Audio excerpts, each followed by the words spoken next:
স্বামীকে হারিয়ে কঠিন পরীক্ষার সম্মুখীন লাজু, পাশে কি পাবে অনুভবকে?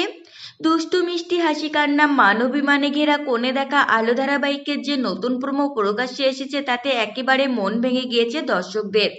সুদেবের সঙ্গে ঘর করার স্বপ্ন নিয়ে বিয়ে করেছিল লাজু, কিন্তু বিয়ের দিন থেকে একের পর এক সমস্যা ঘিরে ধরে লাজুকে।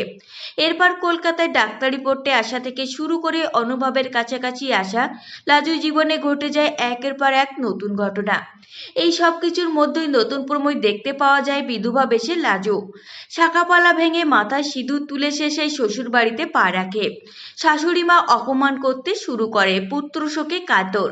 লাজু কি করবে ভেবে পায় না, যদিও এই দুঃসময়ে লাজুর পাশে বরাবরের মতো ঢাল হয়ে দাঁড়ায় অনুভব। সে বারবার সুদেবের মাকে বোঝায় যাতে তিনি লাজুকে অপমান না করেন, কিন্তু শ্বশুরবাড়িতে ঢোকার সময় সুদীপের মা সত্যরাকে যদি শ্বশুরবাড়িতে থাকতে হয় তাহলে পড়াশুনো সেরে দিতে হবে লাজুকে। এই সময় বনলতা লাজুকে বলে শাশুড়ির কথায় রাজি হয়ে যেতে। তাহলে এবার লাজু কি করবে? সত্যি কি পড়াশুনো ছেড়ে দিতে হবে তাকে, নাকি চিরকালের জন্য সংসার ছেড়ে বেরিয়ে আসবে সে? কোণে দেখা আলো ধারাবাহিকের এই বিশেষ পর্ব দেখার জন্য চোখ রাখতে হবে জি বাংলার পর্দায়। আগামী 28শে এপ্রিল থেকে 5 মে পর্যন্ত দেখানো হবে লাজুর জীবনের এই অগ্নিপরীক্ষার কাহিনী।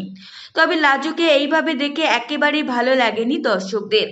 অনেকের মত এবার যেন অনুভবের সঙ্গে লাজুর বিয়ে হয়ে যায়, নতুন করে ঘর করে লাজু, এমনটাই ইচ্ছা দর্শক। তো ফ্রেন্ডস, এই ছিল আজকের ভিডিও। আপনাদের যদি এই ভিডিওটি ভালো লেগে থাকে অবশ্যই ভিডিওটিকে একটি লাইক করবেন আর চ্যানেলটিকে সাবস্ক্রাইব করে সঙ্গে থাকবেন।